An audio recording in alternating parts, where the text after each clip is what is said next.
ऋषभ पंत की सीएम धामी से गुहार, उत्तराखंड के घर बनाने के लिए मांगी जमीन, मुख्यमंत्री ने दिए कार्रवाई के निर्देश।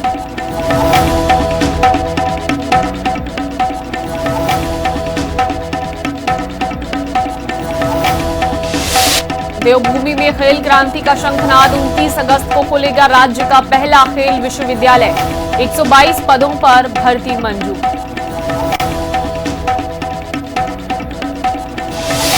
हवा में उड़ी उत्तराखंड की कार, अल्मोड़ा के युवा इनोवेटर रवि टमटा के फ्लाइंग व्हीकल का टेस्ट सफल, सीएम धामी ने सराहा।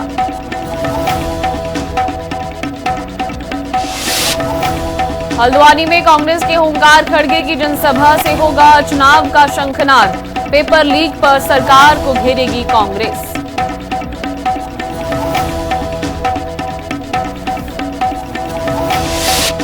गंभीर मरीजों की बड़ी मुश्किलें, बरेली के राममूर्ति अस्पताल में आयुष्मान कार्ड से इलाज ठप, चंपावत में कांग्रेस ने दी आंदोलन की चेतावनी।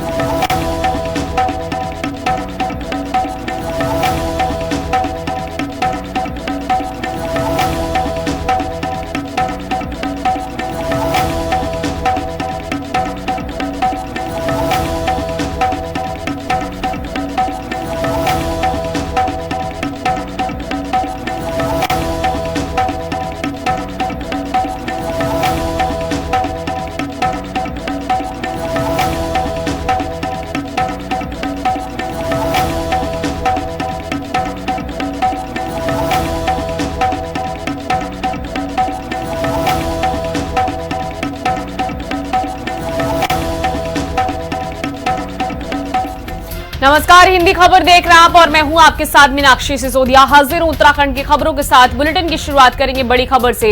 देहरादून से बड़ी खबर है, जहां पर सीएम धामी ने जारी किए पेंशन राशि। जी हां, पेंशन लाभार्थियों को मिली जुलाई महीने की पेंशन। 9,87,000 लाभार्थियों को इसका लाभ मिला है और खाते में सीधे 140 करोड़ हस्तांतरित किए गए हैं। डीबीटी से पारदर्शी तरीके से भुगतान किया गया है। वृद्धावस्था और विधवा पेंशन इसमें शामिल है। बता दें कि अंतिम व्यक्ति तक मदद का संकल्प है धामी सरकार का। उत्तराखंड के मुख्यमंत्री पुष्कर सिंह धामी ने कैंप कार्यालय से समाज कल्याण विभाग के करीब 9,87,000 पेंशन लाभार्थियों को बड़ी सौगात दी है। सीएम ने डीबीटी के माध्यम से सीधे लाभार्थियों के बैंक खातों में जुलाई माह की 140 करोड़ 32 लाख रुपए से अधिक की राशि ट्रांसफर की।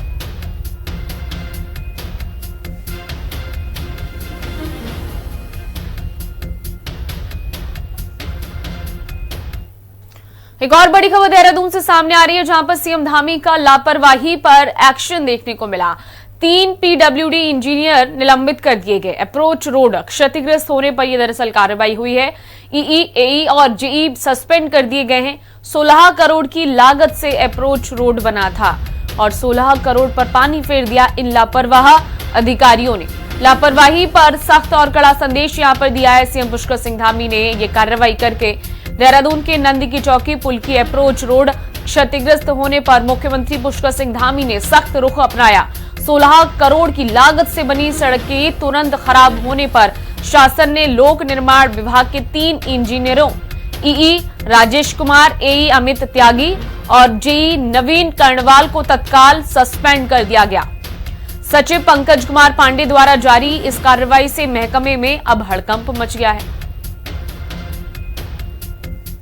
नंदा के पुल की चौकी के पुल की जो अप्रोच रोड थी, उसमें जो संबंधित अधिकारी तीनों थे, उन पर भी कड़ी कार्यवाही करी गई है। उनको निलंबित किया गया है, क्योंकि किसी भी प्रकार की लापरवाही उत्तराखंड में किसी भी रूप में बर्दाश्त नहीं करी जाएगी। जो उसके प्रति जिम्मेदार होगा उस पर कड़ी से कड़ी कार्यवाही की जाएगी और उसको तैयार रहना चाहिए भ्रष्टाचार करने से पहले कि ये धामी सरकार है, ये किसी भी मामले में किसी भी भ्रष्टाचार को उत्तराखंड में पनपने नहीं देगी।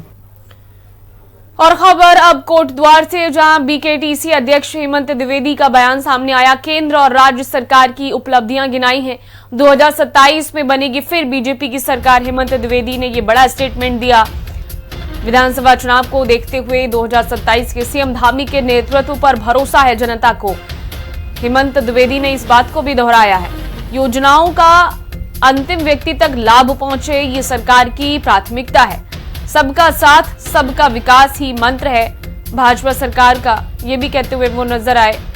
बता दें कि कोटद्वार पहुंचे बीकेटीसी के अध्यक्ष हेमंत द्विवेदी ने केंद्र और राज्य सरकार की उपलब्धियां गिनाते हुए ये दावा किया।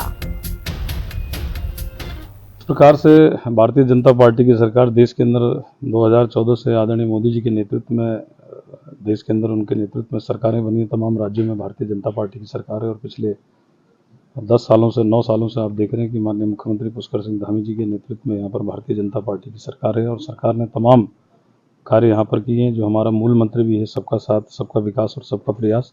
और सरकार ने जो अंत्योदय अंतिम छोर में बैठे व्यक्ति तक विकास की किरण पहुँचे, सरकार ने इंफ्रास्ट्रक्चर से लेकर और तमाम जो योजनाएं हैं आम आदमी से लेकर और सभी के लेकर, चाहे वो हमारी महिलाएं हों, चाहे हमारी वो छात्र हों, चाहे हमारे युवा शक्ति हो, चाहे हमारे बुजुर्ग हों, सबके लिए राज्य सरकार और भारत सरकार की तमाम योजना है जिसका लाभ जनता को मिला। और आने वाले समय में और भी जो हमारे लाभार्थी हैं और जो सरकार की योजनाएं हैं उनको हम जनता तक पहुंचाएंगे।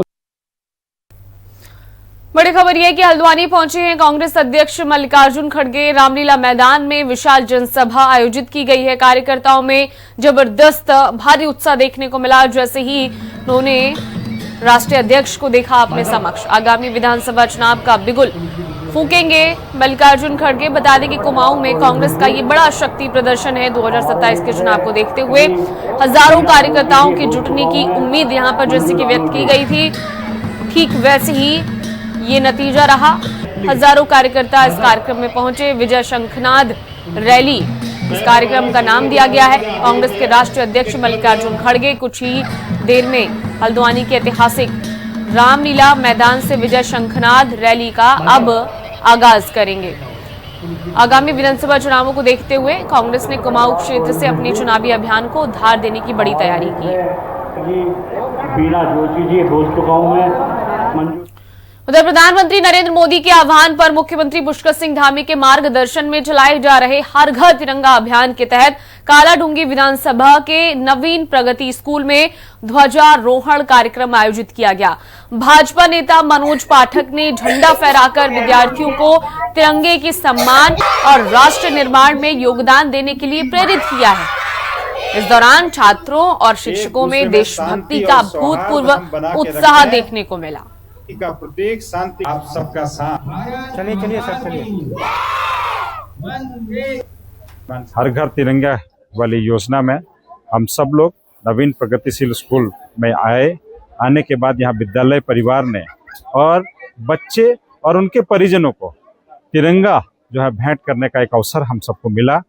इनके सबके घरों में उच्चस्त रूप से तिरंगा लहराएगा। उसके साथ साथ इस भारत देश के प्रगति को, यहाँ के शौर्य को, यहाँ के वीरता को जिस तरह से और यहाँ की शांति को, यहाँ की हरियाली को बढ़ाने का काम बराबर इस तिरंगे के माध्यम से याद रहेगा क्षेत्र के लोगों के लिए। और बढ़ेगा कालाढूंगी, बढ़ेगा कालाढूंगी, इस लक्ष्य को, इस उद्देश्य को प्रतिपूर्ति के लिए नवीन प्रगतिशील स्कूल निरंतर आगे काम कर रहा है। उधर सुरक्षा के मद्देनजर चमोली पुलिस का यातायात चेकिंग अभियान चला। बता दें कि मॉडिफाइड साइलेंसर पर कड़ा एक्शन जारी रहा। बिना हेलमेट ट्रिपल राइडिंग के चालान भी काटे गए। एसपी सुरजीत सिंह के निर्देश में ये बड़ी कार्रवाई हुई। श्रद्धालुओं की सुरक्षा पुलिस की पहली प्राथमिकता है। नियमों का पालन करने की अपील भी की गई।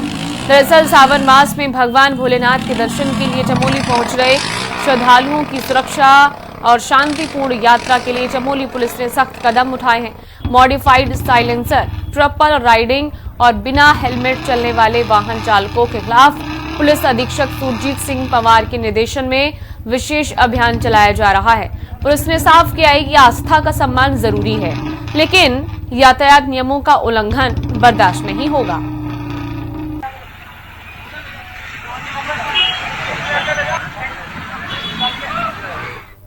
रुद्रप्रयाग के जिला अस्पताल में विशेषज्ञ डॉक्टरों का गंभीर संकट खड़ा हो गया। कई अहम पद खाली होने के कारण स्थानीय निवासियों और केदारनाथ यात्रा पर आने वाले श्रद्धालुओं को बेहतर इलाज के लिए ऋषिकेश, श्रीनगर और देहरादून का रुख करना पड़ रहा है।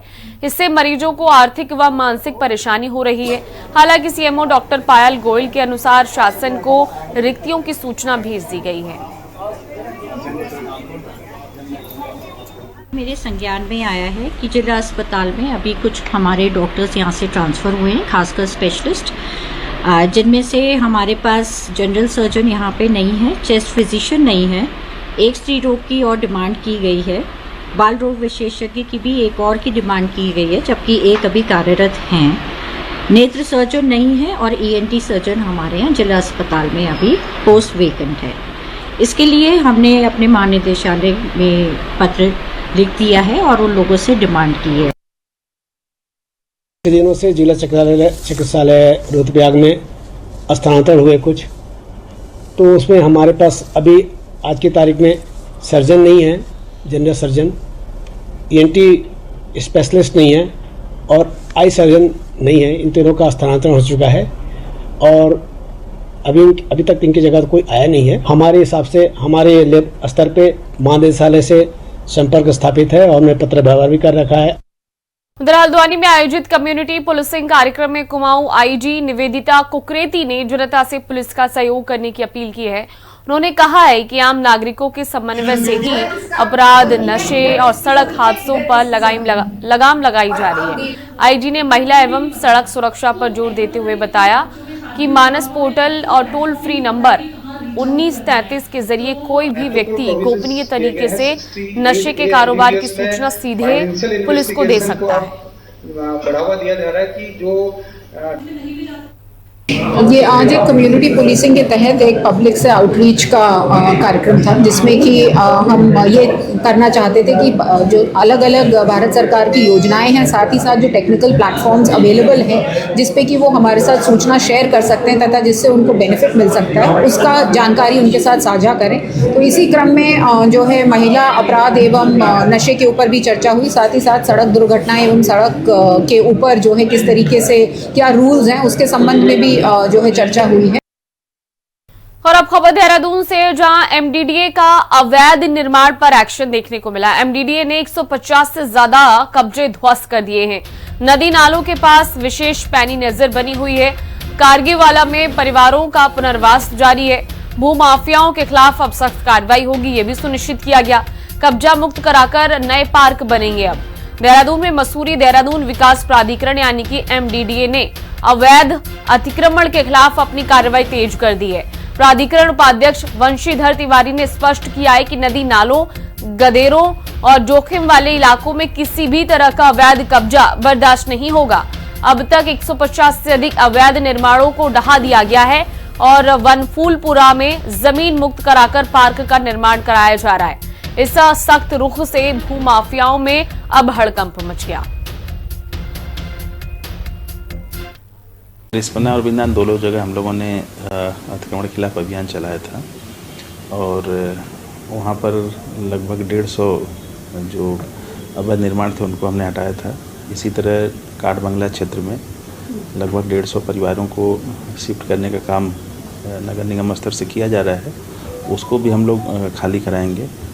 गंगोत्री बिहार के पास वहाँ भी हमने ज़मीन काफ़ी कब्जा मुक्त कराई है, जिस पर पार्क का निर्माण किया जा रहा है। इसके अलावा जो नदी नाले और गधेरों के किनारे पर जो निर्माण है उस पर भी हम लोग सघन अभियान चला रहे हैं कि ऐसे जो जोखिम वाले क्षेत्र हैं यहाँ पर किसी तरह का निर्माण ना हो। देहरादून के अंतर्राज्यीय बस टर्मिनल यानी कि ISBT के सूरत अब जल्द ही बदलने वाली है। मसूरी देहरादून विकास प्राधिकरण ने इसके कायाकल्प और सौंदर्यीकरण का काम शुरू कर दिया है। MDDA उपाध्यक्ष वंशीधर तिवारी ने बताया कि वर्षों पुरानी जर्जर छतों, टूटी टाइल्स और सीवर व्यवस्था को पूरी तरह दुरुस्त किया जा रहा है। इसके साथ ही यात्रियों की सुविधा के लिए पास ही कब्जा मुक्त कराई जमीन पर एक आधुनिक पार्क भी बनाया जाएगा।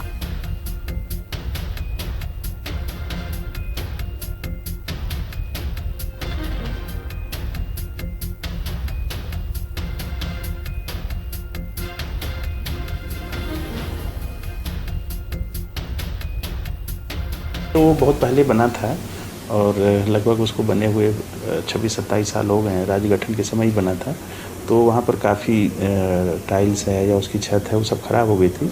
चूँकि ISBT एक महत्वपूर्ण स्थान है जहाँ पर सभी लोग आते हैं पूरे देश से, जगह जगह से, तो उसको हम लोग ठीक करने का काम कर रहे हैं। उसके सौंदर्यीकरण का और जो वहाँ पर टॉयलेट्स हैं, जो सीवर है, उसको भी ठीक करने का, साथ ही साथ हम लोग एक नए पार्क का निर्माण भी वहाँ कर रहे हैं। ऋषिकेश में एटीएम बदलकर ठगी हुई है। बता दें कि खाते से कुल 50,000 रुपए उड़ाए गए हैं। मदद के बहाने एटीएम कार्ड बदला। पीड़ित ने पुलिस को शिकायत दी है। आईडीपीएल पुलिस जांच में अब जुटी हुई है। जल्द ठगों को पकड़ने का दावा भी किया जा रहा है। दरअसल ऋषिकेश के आईडीपीएल क्षेत्र में एटीएम कार्ड बदलकर धोखाधड़ी का एक नया मामला सामने आया। बैंक एटीएम में पैसे निकालने गए एक व्यक्ति को मदद का झांसा देकर शातिर ठगों ने उसका कार्ड बदल लिया और खाते से 50,000 रुपए पार कर दिए। पीड़िता रानी देवी ने आईडीपीएल चौकी पुलिस में तहरीर देकर कार्रवाई की मांग की है। पुलिस मामला दर्ज कर सीसीटीवी फुटेज के आधार पर ठगों की तलाश में जुट गई है। मैं एटीएम गया था आईडीपीएल में, पीछे से 3 आदमी आए, उन्होंने मेरा एटीएम पिन जान लिया और एटीएम भी ले गए। कुल मिलाकर 50,000 की मेरी रकम निकाल ली गई है। मैंने पुलिस में तहरीर भी दे रखी है।